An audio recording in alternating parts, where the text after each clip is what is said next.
So I've been getting a lot of questions lately about the orders of seasonal talents and the best ways to approach them. So in today's video, we're going to be revisiting our seasonal talent guide and make sure everything is up to date with the current meta and the best options that will serve you the best in your ongoing seasons.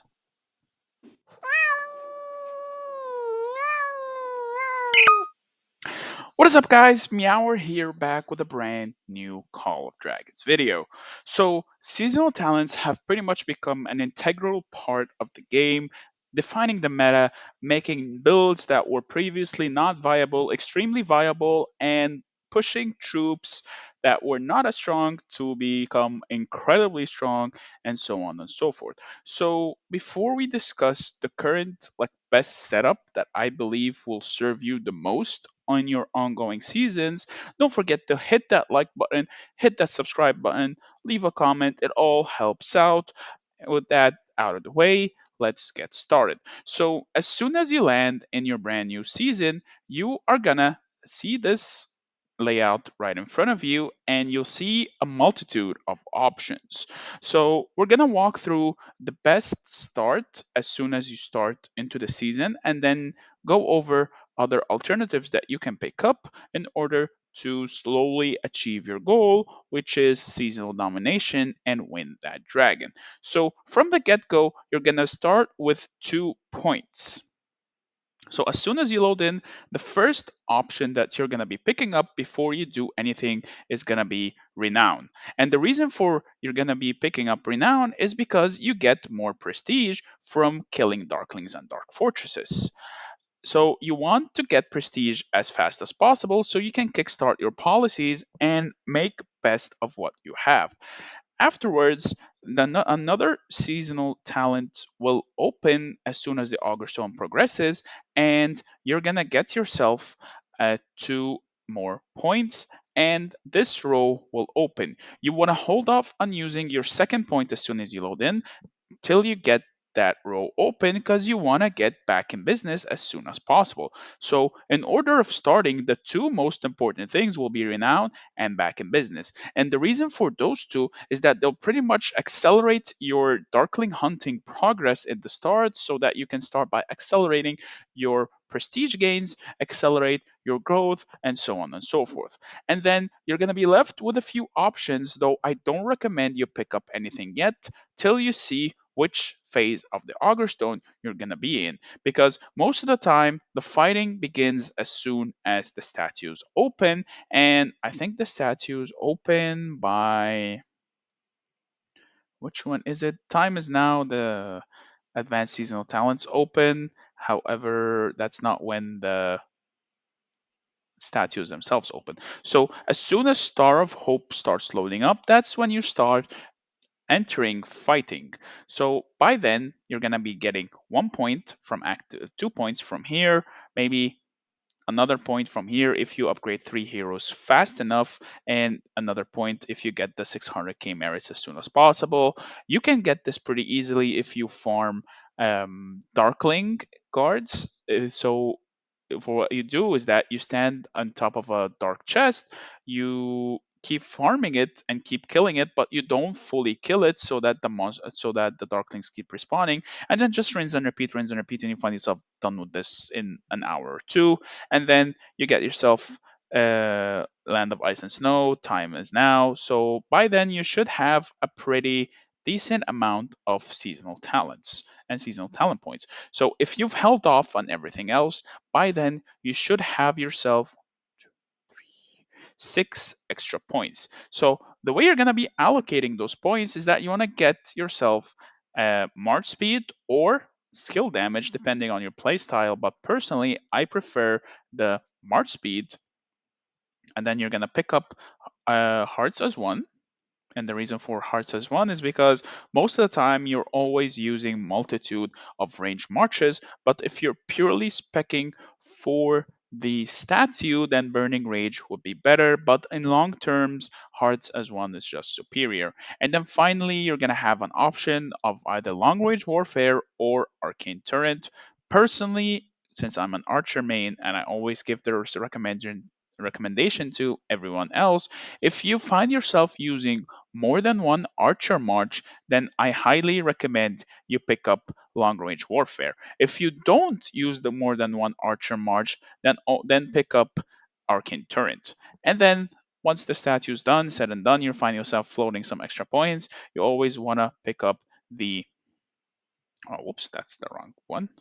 You always want to pick up the extra war pets stamina recovery and the recovery for yourself. You want to get subjugator because subjugator is pretty strong and it has some interesting mechanics with some commanders and some talents, courtesy of Amon X, who discovered those mechanics.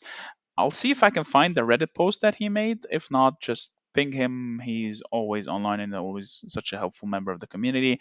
And then you are left with some floating points. I wouldn't recommend you get Rebound just yet. Instead, I would recommend you get Suppressive Fire as soon as possible because the way Suppressive Fire works, it can, in theory, disable some talents such as Head Held High or Encouraging Dance, making it so you are not getting any rage generation from them and only relying on your base rage generation. And then finally, for the last few points, you can pick up the rebound or not. However, do keep in mind not everyone will be able to have all 21 points. In theory, for a really proper build, you only really need about 19. So if you are not in the top 20, which I am, and you are not at a top 100, which I am, but I did not pick up this. So in theory, you can have these two not claimed, but getting top 300 in personal glory points is pretty easy, and 11 villages is also pretty easy. You can find yourself having this same exact tree. I just respec in later stages when I find myself not needing prestige anymore and get myself harvester just so I can get an extra 15% resources from every single resource node I get because I love myself some extra mana. So the final build that I would say that pretty much 99.9% of player base should be using unless you're a cavalry main. If you're a cavalry main, you pick up Courageous Rush instead of Rebound, and you can pick up March of Fortitude instead of Suppressive Fire if you do not use ranged legions. Breaching Strike is bad just because the tree is just so bad. Engineering Mastery is a pretty underwhelming tree.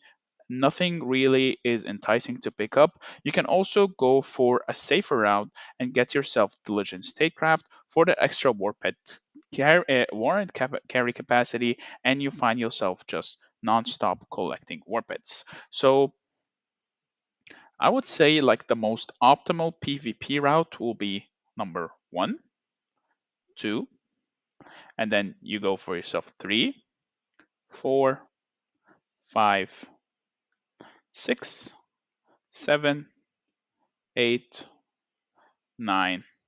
And then if you're floating points, do whatever you want with them. If you don't use infantry either, I would just go for pick up a little parts of engineering mastery. You get yourself the extra turret shield. You don't really need the engineering for range units, and then you pick up the severely wounded to return faster, or turns take the less time to upgrade. I would just take this instead, and then do whatever you want with the last points.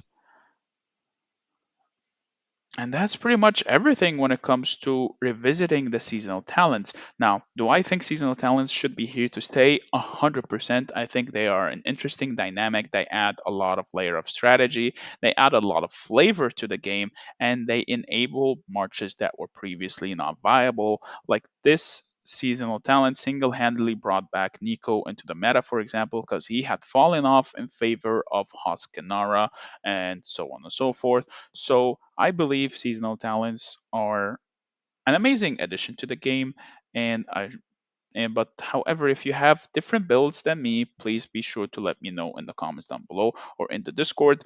Join the Discord. The link is in the description below. I would love to see and interact with every single one of you. However, on that note, thank you so much for watching. I hope you enjoyed this video. If you did, please be sure to drop a like. Don't forget to subscribe. Have a wonderful day, and I will see you in the next video. Meow meow. If you enjoyed this video, click here to watch the next video. Oh, meow, meow, meow. Meow, meow, meow, meow, meow, meow. Meow, meow, meow. Meow, meow, meow, meow, meow.